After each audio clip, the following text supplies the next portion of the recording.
Hey, welcome back to Inside the Vandals. I'm your host, Tom Purvis, joined now by women's head basketball coach John Newlee. Coach, thanks so much for being with us. Great to be here.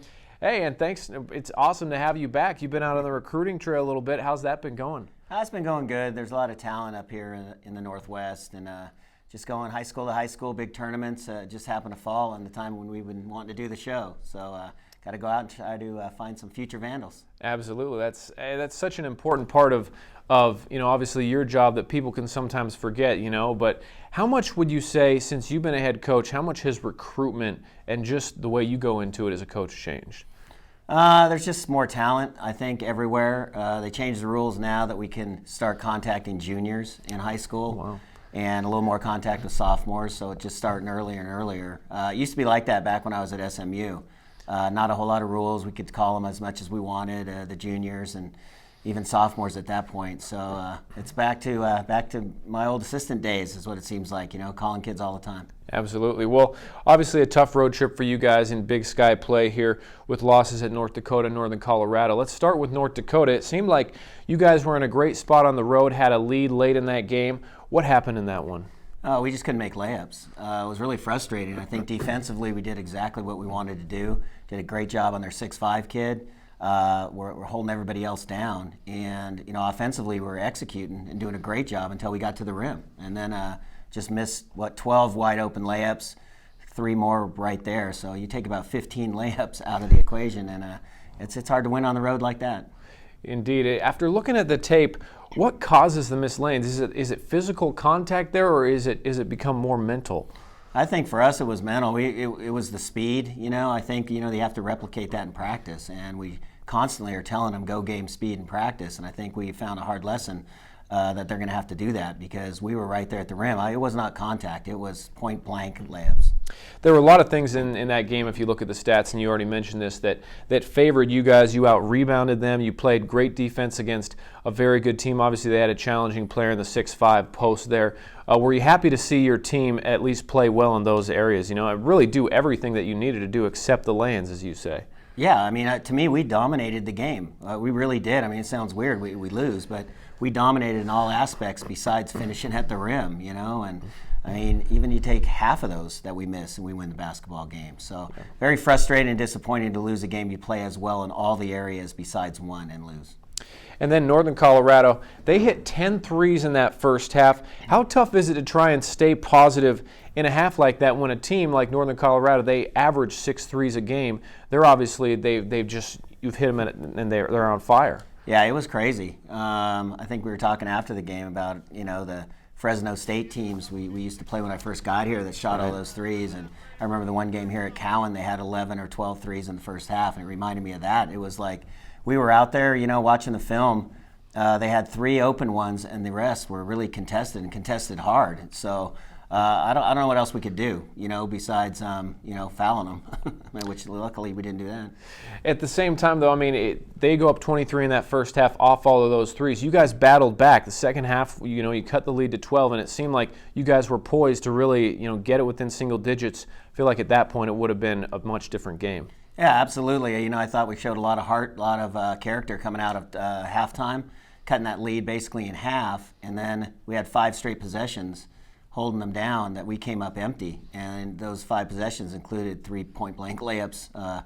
Again, we could have cut it to 10 or less, and then it's a whole different ball game. And unfortunately, we came up empty. They went down, hit another 3, got the steal, got another one, and we were battling uphill again. How important is it, just even with you guys being down and them shooting that well, to just continue to battle throughout the end of that game? I thought it was huge for us. It'll be huge for our confidence down the road, and it's something we look back on, I think, from our championship teams and the heart and the ability to really battle through adversity. It got us through last year, it got us through the year before, and it's something we had to do again. And I was happy to see it there, see that spark, see that fire come out, and not, because it would have been easy to say, hey, it's not our day, they're making threes every time they shoot them, and call it good, let's go home and see what happens next week. So I was happy we didn't pack it in, we kept battling, we kept fighting to the end. Christina Salvatore had 2 great games for you guys. How good was it to see her just really start to play well?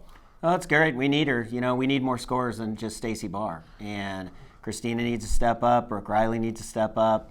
Connie, I could go down the list of people that need to step up. We're not a one-person team, and everyone's got to carry their weight. And right now, not everybody's doing that. And when Stacy's struggling like she did on the road this week, other people, and more than one, have got to step up. And I think that's a lesson learned from this road trip as well. He's Vandals head coach John Newlee joining us now on Inside the Vandals.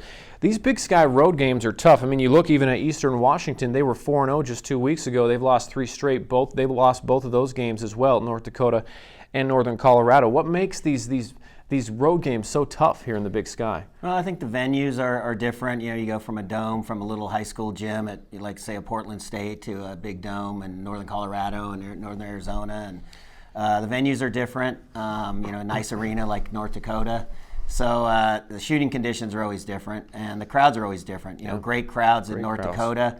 Not so great in Northern Colorado, but the trip is long. 3 planes to get out to beautiful North Dakota, and and then got to get back and get to Denver and ride the bus for another hour and a half out to Greeley, and the travel's rough, but it's rough on everybody, and you got to put that aside and be ready to play basketball. Speaking of Eastern Washington, they're in town this weekend. How big will this game be for you guys? I think it's a big game. We gave one away, I feel like, up in Cheney when we were up there playing, so now we got to get back to our winning ways, and we're back at home now. We had 5 of the first 7 on the road, but now we got a good 3-game homestand coming up, and we got to take advantage of the schedule right now. Does Eastern Washington, the rivalry that's developing with them, remind you at all of what it was with Seattle U, especially how intense those last 2 games have been in Cheney? I think it's going to be. I think it's getting there.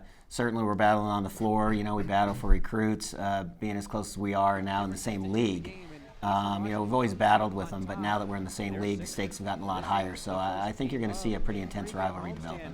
What's the plan against Eastern this time around? I mean, obviously you guys have already played them once. How much did you learn from that game that you can take and maybe help you in this game?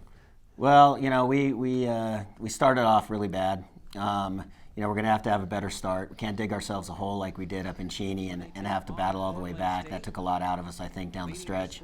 We can take away that we got to make better decisions with basketball if the game is close. And, we got to continue to rebound as well as we've been rebounding lately, because it will be a physical game. There's no doubt about that. Not to look too far ahead, but after that, both of the Montana schools are in town. Obviously, Montana currently 6-1 in the conference. How important is just this 3-game homestand for you guys? I think it's huge. You got to protect your home floor, especially in this league. We found that out. I already knew that. I've been in the league before. So, we're going to have to protect our home floor. So it makes these 3 games pretty big for us. Certainly. And then finally, Coach, I mean, right now, you guys, 2-5 in the Big Sky right now, but does it still feel like anything's possible in the Big Sky? I mean, we talked about it, I believe on Saturday, but, you still believe that this is a championship team. I mean, Eastern was 4-0, and now they're tied for 4th with 2 other teams in the conference. What is the feeling you get right now? Well, the schedule, a lot depends on the schedule and what their schedule is, each team, and you see it. Some have had pretty favorable schedules right now. I think Montana being one of them. So, maybe they're going to get into their bad stretch of scheduling, and that's when other teams got to take advantage. Right now nobody's really separated themselves. I mean, SAC and Montana both have 1 loss. They play each other next week. Everything else is just kind of jumbled right beneath them. So anything's possible right now. There's a lot of basketball to be played in the Big Sky. He's Vandals head coach John Newlee. Coach, thanks so much for being with us. All right, thanks, Tom. That'll do it for this week's edition of Inside the Vandals. Make sure to tune in next week as we look back at Eastern Washington. We'll see you then.